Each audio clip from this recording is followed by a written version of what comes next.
I said Crown Jewel was not about the current state of WWE, but that it was about the future of WWE. I was not kidding, and you saw that on display on Saturday morning, and we had a classic John Cena versus AJ Styles matchup and more that we are about to get into right now. And this show kicked off with the OTC 1 versus the Tribal Thief. Tribal Chief, Tribal Thief, Australian street fight rules. I said going into it, I thought Roman Reigns and Bronson Reed were going to have a very physical match. I said Braun Breaker was going to intervene. I said the Usos were going to intervene. I said I was not sure who was going to win this match because theoretically, under Extreme Rules, Bronson Reed would have a little bit of an out to pin Roman Reigns, but will they go that far and extreme of having Bronson Reed pin the Tribal Chief? I did not think they would, but they ended up doing it. And of course, Roman Reigns was using cricket bats and rugby balls and throwing everything at Brunson Reed and being the physical aggressor in this match. But Brunson Reed really never took his foot off the gas. And Roman Reigns dominated the first part of this matchup, but this match really changed when he was going for a spear on the outside of the barricade. Brunson Reed jumps over the barricade, bang with a spear to the tribal chief. Then obviously Brunson Reed and Braun Breaker do their beatdown of Roman Reigns. Out come Jimmy and Jay the Usos. And for the most part, they do their damage to Brunson Reed and Braun Breaker. At one point, then, they decide to get a table in the ring. This was following a 1D by the Usos to Braun Breaker. Braun Breaker immediately gets up, takes out Jimmy and Jay. Roman Reigns, then, though, is there with the Superman punch. And as Jey Uso at this point now is trying to go for a spear to Braun Breaker for the table that was set up in the corner. Jey Uso spears Roman Reigns because Braun Breaker moves out of the way, which allows, of course, the tsunami from Bronson Reed for a 1-2-3. Bronson Reed becomes only the second man to pin Roman Reigns in a one-on-one match in 6 years. Of course, the other being Cody Rhodes at WrestleMania 40. So a huge bump for Bronson Reed. The only thing I don't think this match accomplished personally was, of course, originally this feud going into the Clash in Paris was all about Bronson Reed being the tribal thief, stealing the shoes of the tribal chief. And he did not even try before, during, or after this match. So, I don't know if that part of the storyline was dropped, but I think the most important part of this entire storyline is again what happened after the match of Roman Reigns sitting in the ring telling the Usos, this isn't like the old times. Nobody thinks I can win a match on my own anymore, which is funny because Roman Reigns even did so, right? He defeated Bronson Reed on his own at Clash in Paris. But him telling the Usos, nobody thinks I can win on my own anymore. Everybody thinks I'm a coward. I told y'all to stay in the back, and this was the best line. I don't want to see y'all till Christmas. And I saw the funniest tweet that said, damn, Roman don't even want to see him at Thanksgiving. He's that pissed off. Roman Reigns ends up leaving the ring, and that leaves Jay and Jimmy in the ring. And Jey Uso tells Jimmy, hey, I'm out. Roman Reigns only wants to do him. He don't care about the family. So guess what? I'm out too. I think obviously this will lead to a War Games encounter between the Vision, Seth Rollins, Braun Breaker, Bronson Reed versus Roman Reigns, Jey Uso, and Jimmy Uso. The question has always been who will be the other two members joining from each team. I've been seeing rumors out there about Austin Theory coming back, and as well as Brock Lesnar, which Jacob Fatu has been feuding with Drew McIntyre, but we know he has issues with Solo Sikoa's bloodline. Would he come back and do that sort of thing? Well, it sounds like, Sami Zayn and Shinsuke Nakamura and Jacob Fatu are now all fighting the MFTs on SmackDown. I would love for it to be Drew McIntyre and Brock Lesnar, and you add in Cody Rhodes and John Cena on the other end. But it sounds like Cody Rhodes and Drew McIntyre may be potentially in line for another WWE Undisputed Championship match at Survivor Series. So I don't know. Very interesting decision here, but I don't think, as I mentioned before, this Vision versus the original Bloodline feud is over, which is why the result of this match didn't matter much. It's what mattered afterwards. Then we got to Stephanie Valkyr and Tiffany Stratton for the Women's Crown Jewel Championship. And Stephanie Valkyr, she is one of the best wrestlers in the world. Her obviously Devil's Kiss move is getting very over with the crowd. It was over in Australia as well. This match really was dominated for the most part by Tiffany Stratton. But the story here is Tiffany Stratton would make one big mistake, go for the prettiest moonsault ever, miss. It turns into that corkscrew splash maneuver that Stephanie Valkyr has been using to win her big matches as her new finish of late. And the biggest story here is what I said before, is that Stephanie Valkyr, as I predicted, will become the first woman this year to pin Tiffany Stratton's shoulders to the mat. One, two, three. Tiffy has been very protected. Her championship reign has been since January 3rd of this year when she cashed in the Money in the Bank contract on Nia Jax. She has not had a lot of differentiating feuds for the Women's Championship. She's faced Nia Jax, she's faced Jade Cargill, she faced Charlotte Flair at WrestleMania, and she faced Trish Stratus at Evolution. But besides that, her championship reign has been kind of forgetful, even though she's been a very good champion. I think she's getting better in the ring every single week. It's been sort of a weird reign for Tiffany as champion. But there's rumors out there that she could be in line for another championship match with Jade Cargill down the line. Is this where they finally pull the trigger on Jade Cargill becoming champion? You guys know I always believed it was going to be Jade Cargill winning the championship from Tiffany Stratton against Naomi, and we were going to have this big match for the Women's Crown Jewel Championship between the WWE Women's Champion Jade Cargill and the Women's World Champion Naomi. I think Naomi getting pregnant changed the whole philosophy, and now WWE is looking to build up a new star in Stephanie Valkyr, and she is yet to defend the Women's World Championship. Yet she won the match over Io Sky. She won the match over Tiffany Stratton. She is establishing herself that she can beat any woman on any given night. I love to see her very soon in the ring with Rhea Bloody Ripley because I don't think there's a lot of challengers in that Raw Women's division that are heels to challenge her. We'll have to wait and see when Liv Morgan comes back from injury if Liv Morgan wants her World Championship back.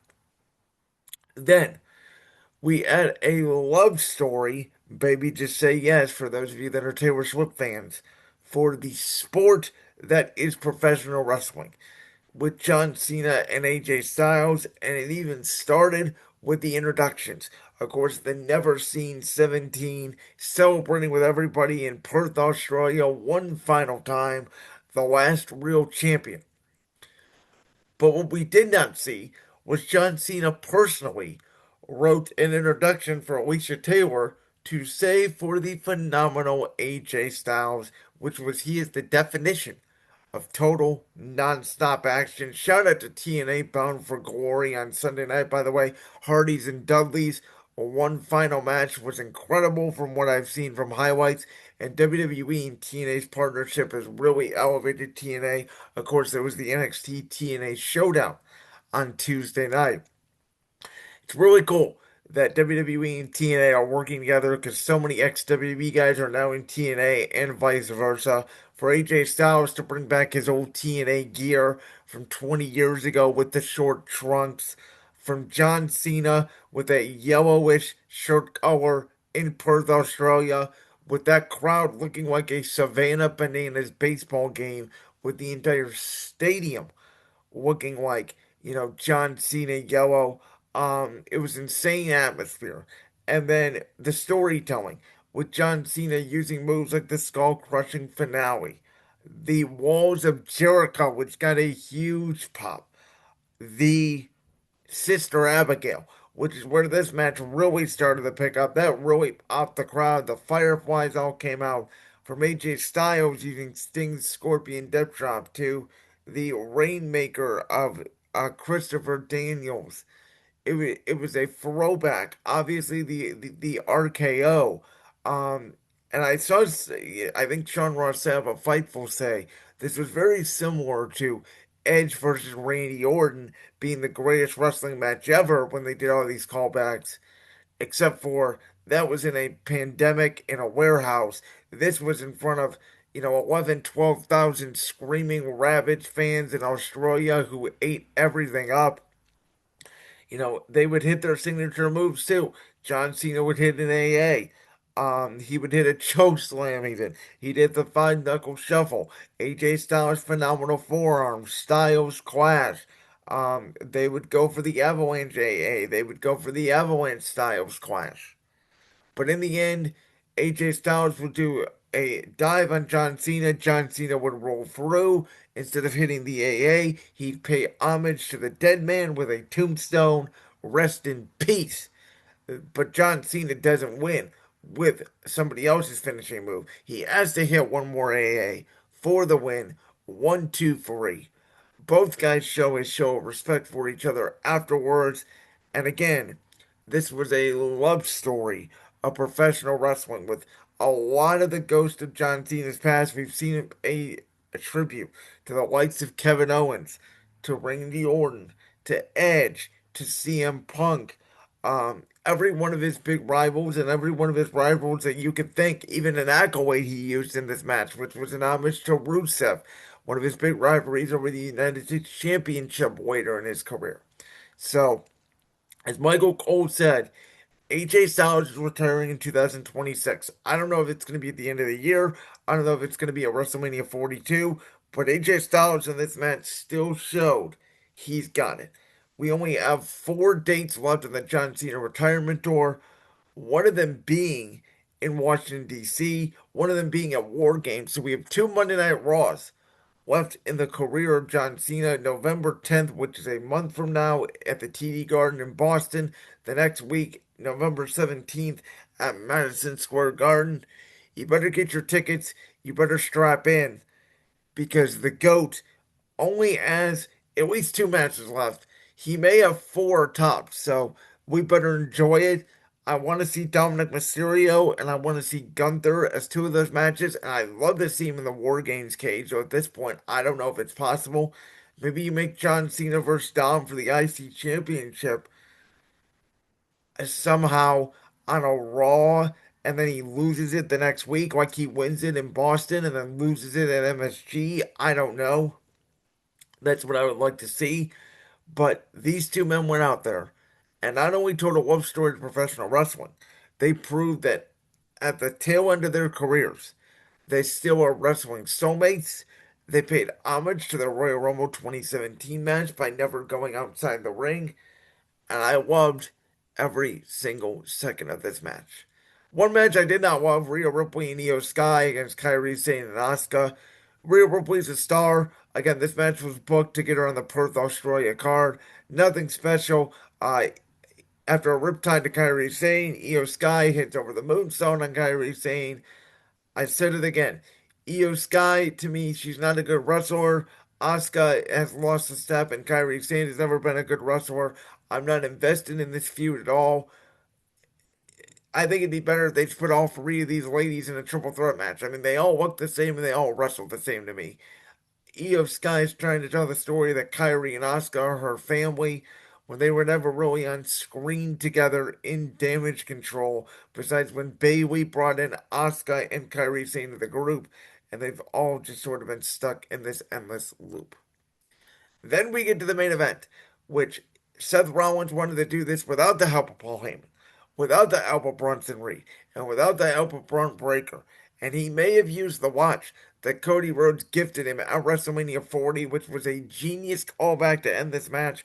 Cody Rhodes, if you don't know, gave a watch to The Rock, Roman Reigns, and Seth Rollins for helping him finish his story and for that historic night of WrestleMania 40 at Lincoln Financial Field. Seth Rollins then uses that watch with the referee's back distracted to also then use a avalanche curb stop to put away the American Nightmare. And this whole story, this whole match, was about Seth Rollins being hesitant to pull the trigger on Cody Rhodes early on because he had such doubt that he could not beat Cody Rhodes after he went 0-3 against Cody, and his gear at Crown Jewel was bits and pieces of the gear that he wore at WrestleMania 38, WrestleMania Backlash, and Hell in a Cell. Those three straight trilogies with Cody Rhodes that he went 0-3 against. But Cody Rhodes would hit a crossroads, Seth would kick out. Seth would hit a couple pedigrees and a curb stomp, Cody would kick out. Cody would go for a massive Cody cutter, Seth would kick out. And Seth Rollins did some fascinating selling when he would do a coast to coast headbutt to Cody Rhodes from the top right corner to the top left corner of the ring. And it looked like he landed awfully bad on his shoulder. I thought he was hurt for real. I thought his shoulder was out of socket. I mean, we know Seth Rollins is injury prone, but we also know at this point he's really good at faking injuries. So I didn't know what the case was, but again, Rollins able to use the watch, a curb stomp with an avalanche curb stomp to put away the American Nightmare, and by hook or by crook, Seth Rollins becomes the first person since WrestleMania 41 John Cena to pin the shoulders to the mat of the American Nightmare Cody Rhodes. So think about who lost on this show. Cody Rhodes lost. Roman Reigns lost. Tiffany Stratton lost. Tiffany Stratton had a loss this year. Roman Reigns has only been pinned once in a one-on-one match in 6 years. And Cody Rhodes has only been pinned, I believe, twice in one-on-one matches since he returned to WWE. Roman Reigns at WrestleMania 39, John Cena at WrestleMania 41, and now Seth Rollins at Crown Jewel. So that's the third time. And Seth Rollins at the end of the show cut a promo saying he's the greatest of all time now that he's defeated Cody Rhodes, and everybody on Monday Night Raw will fall in line with his vision. Does that set up John Cena telling Seth Rollins he's not the greatest of all time? And do they run back John Cena versus Seth Rollins one more time, either in Boston or in MSG? The vision interferes, and that's how we get John Cena involved in the men's War Games match. I proposed this a couple weeks ago when I did booking John Cena's last 5 dates on the retirement tour, and I do think it's possible. But overall, a very good show, very good wrestling show, well paced. John Cena and AJ Styles had a top three match of all time, in my opinion. Cody and Seth was very good. Roman Reigns and Bronson Reed is very entertaining because whatever the tribal chief does is very entertaining. And the results did not shock me on the night. The only match I got wrong was Bronson Reed over Roman Reigns. And again, I thought that could go either way. Like that clip from the Brand's World podcast? If so, make sure you go down there and hit that subscribe button.